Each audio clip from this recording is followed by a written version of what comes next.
গুপ্ত রাজনীতি যারা করছেন তারা আসলে সাধারণ শিক্ষার্থীদের সাথে প্রতারণা করছে। ফলে কোনো সিট বাণিজ্য বা বড় ভাই সংস্কৃতি আমরা চলতে দিব না। গুপ্ত ও গোপন ক্যাডার ভিত্তিক রাজনীতি চিরতরে নিষিদ্ধ করতে হবে। ক্যাম্পাসে কোনো সংগঠনের লাঠিয়াল বাহিনীর মহড়া দেওয়ার জায়গা নয়। আমরা পেশি শক্তির এই নোংরা প্রতিযোগিতাকে ঘৃণা ভরে প্রত্যাখ্যান করছি। এই সংঘাত কেবল দুটি সংগঠনের মধ্যকার বিবাদ নয়, বরং এটি সাধারণ শিক্ষার্থীদের মাঝে দীর্ঘ ১.৫ দশকের সেই ভীতি ও অনিশ্চয়তা পুনরায় ফিরিয়ে আনার মহড়া। ফ্যাসিবাদ মুক্ত বাংলাদেশে দাঁড়িয়ে গোপনীয়তার অর্থ হলো আপনাদের কোনো হিডেন এজেন্ডা বা অগণতান্ত্রিক মাস্টার প্ল্যান রয়েছে। এই গোপন কাঠামোর কারণেই ক্যাম্পাসে হঠাৎ করে উত্তেজনার সৃষ্টি হয়, যা সাধারণ শিক্ষার্থীদের জীবনকে ঝুঁকিতে ফেলে। আমরা মনে করি গুপ্ত রাজনীতি করা এখন কেবল নীতিগত ভুল নয়, বরং এটি একটি রাজনৈতিক অপরাধ। আমরা এমন এক সময় আপনাদের সামনে দাঁড়িয়েছি যখন ৫ আগস্টের মহাবিপ্লবের রক্ত এখনও শুকায়নি।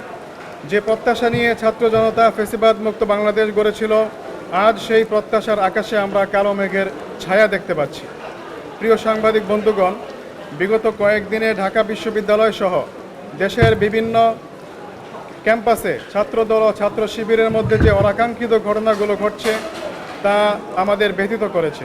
আমরা মনে করি এই সংঘাত কেবল দুটি সংগঠনের মধ্যকার বিবাদ নয়, বরং এটি সাধারণ শিক্ষার্থীদের মাঝে দীর্ঘ ১.৫ দশকের সেই ভীতি ও অনিশ্চয়তা পুনরায় ফিরিয়ে আনার মহড়া। ছাত্র জমিয়ত বাংলাদেশ আজকের সাংবাদিক সম্মেলন থেকে স্পষ্ট ঘোষণা করছে, ক্যাম্পাসে কোনো সংগঠনের লাঠিয়াল বাহিনীর মহড়া দেওয়ার জায়গা নয়।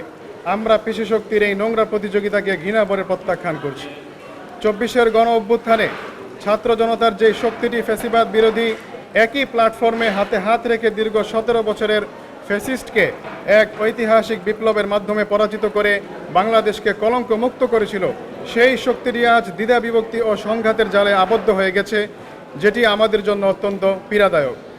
প্রিয় সাংবাদিক ভাইয়েরা, আমাদের বক্তব্যের একটি গুরুত্বপূর্ণ অংশ হলো বর্তমান প্রেক্ষাপটে গুপ্ত রাজনীতি বা গোপন সাংগঠনিক কার্যক্রম।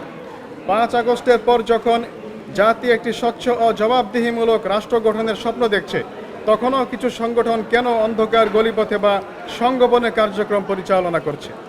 ভয়ের অজুহাত কি শুধু কৌশল হিসেবে রাজনৈতিক আত্মগোপন বা অস্তিত্ব রক্ষার দোহাই দিয়ে গুপ্ত রাজনীতি যারা করছেন তারা আসলে সাধারণ শিক্ষার্থীদের সাথে প্রতারণা করছে?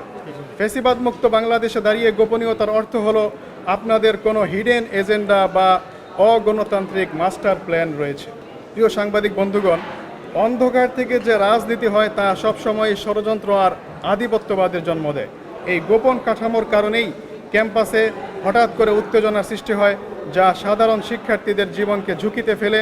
আমরা মনে করি গুপ্ত রাজনীতি করা এখন কেবল নীতিগত ভুল নয়, বরং এটি একটি রাজনৈতিক অপরাধ। রাজনীতি যদি ছাত্রদের কল্যাণে হয়, তবে তা সূর্যের আলোর মতো পরিষ্কার হতে হবে। বিপ্লবের পরপরই যারা ঢালাওভাবে ক্যাম্পাসে ছাত্র রাজনীতি বন্ধ করার স্লোগান তুলেছিলেন, আজ তাদের রহস্যজনক নীরবতা বা পক্ষাবলম্বন আমাদের বিস্মিত করে। আমরা দেখেছি বিশেষ কোনো আদর্শ বা সংগঠনের নাম শুনলেই তারা আক্রমণাত্মক হয়ে ওঠে, অথচ গণতন্ত্র মানেই হলো সকল বৈধ সংগঠনের সহাবস্থান। রাজনীতি বন্ধ করার ধোঁয়া তুলে যারা সুস্থ ধারার ছাত্র রাজনীতিকে রুদ্ধ করতে চান, তারা প্রকারান্তরে ক্যাম্পাসে অরাজকতা ও চরমপন্থাকেই উস্কে দিচ্ছে। আমরা ছাত্র রাজনীতি বন্ধ নয়, বরং লেজুর ভিত্তিক ও সন্ত্রাসী রাজনীতি বন্ধের দাবি জানাচ্ছি।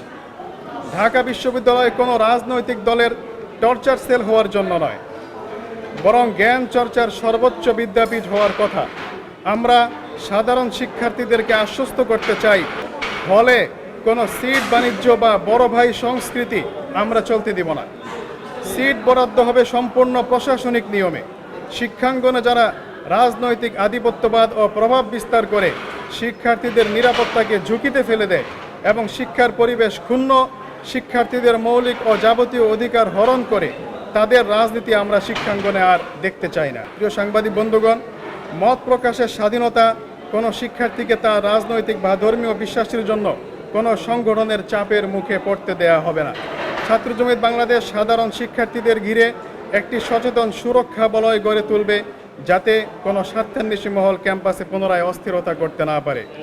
আমাদের সুনির্দিষ্ট দাবিমালা চারটি সুনির্দিষ্ট আমাদের দাবিমালা হলো, ক্যাম্পাসে সংঘর্ষে লিপ্ত সকল পক্ষকে জবাবদিহিতার আওতায় আনতে হবে। এবং বিশ্ববিদ্যালয় প্রশাসনকে নিরপেক্ষ ভূমিকা পালন করতে হবে। 2. গুপ্ত ও গোপন ক্যাডার ভিত্তিক রাজনীতি চিরতরে নিষিদ্ধ করতে হবে। সকল রাজনৈতিক কর্মকাণ্ড হতে হবে উন্মুক্ত ও দৃশ্যমান। 3. প্রতিটি হলের গেস্ট রুম ও গণরুমের অবসান ঘটিয়ে শিক্ষার্থীদের মানবিক আবাসন নিশ্চিত করতে হবে। 4. ঢাকা বিশ্ববিদ্যালয় ক্যাম্পাসকে কোনো একক সংগঠনের পেশিশক্তির চারণভূমি হতে দেয়া হবে না। আমরা একটি ইনসাফপূর্ণ ও সংঘাতপূর্ণ শিক্ষাঙ্গন গড়ার লড়াইয়ে অঙ্গীকারবদ্ধ। যারা আজও পেশিশক্তি আর অন্ধকারের পথে হেঁটে ক্ষমতা দখল করতে চান, তাদের বিরুদ্ধে ছাত্র সমাজ ঐক্যবদ্ধ। আসুন আমরা মেধা ও যুক্তি আর ইসলাম